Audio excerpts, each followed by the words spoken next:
willkommen zurück, meine lieben YouTuberinnen, Motorradbegeisterte oder Motorradbegeisterte Fernreisende. Und hier bin ich wieder, euer ChrisMotoExperience, und präsentiere euch jetzt Teil 5 meiner diesjährigen Islandtour. Und ja, dieses Erlebnis mit euch zu teilen, das ist mir echt eine Freude.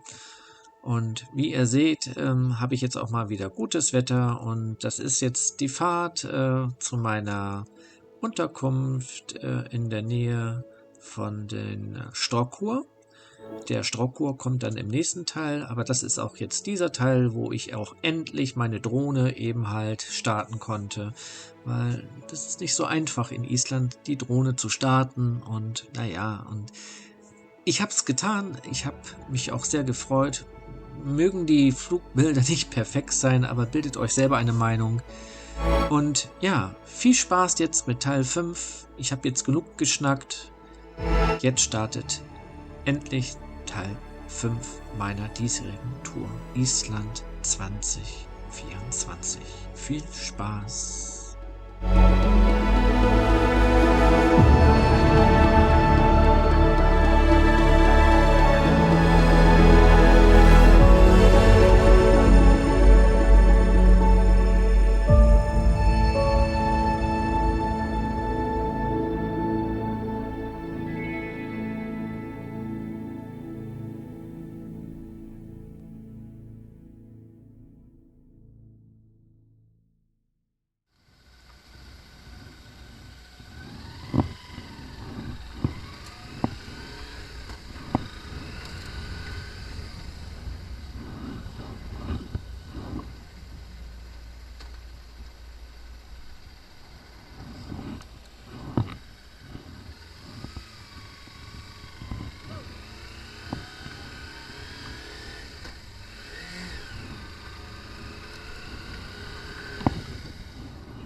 Ja, ich stehe jetzt hier an einer Tankstelle mit einer wunderschönen Aussicht. Das könnt ihr jetzt nicht sehen, aber ich habe ein paar Bilder gemacht. Kurz vor Borgarnes. Genau, Borgarnes.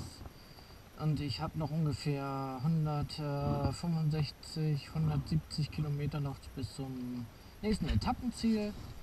Hinter mir schönes Wetter. Ist das nicht genial? Das ist Luxus. Vorher Schnee, Regen, Wind, starker Wind.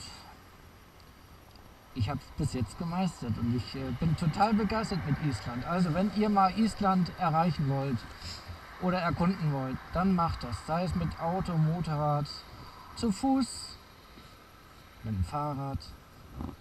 Das ist so schön hier. Okay, ich fahre dann jetzt mal weiter. Nächster Halt, nächste Unterkunft. Ich melde mich. Ciao.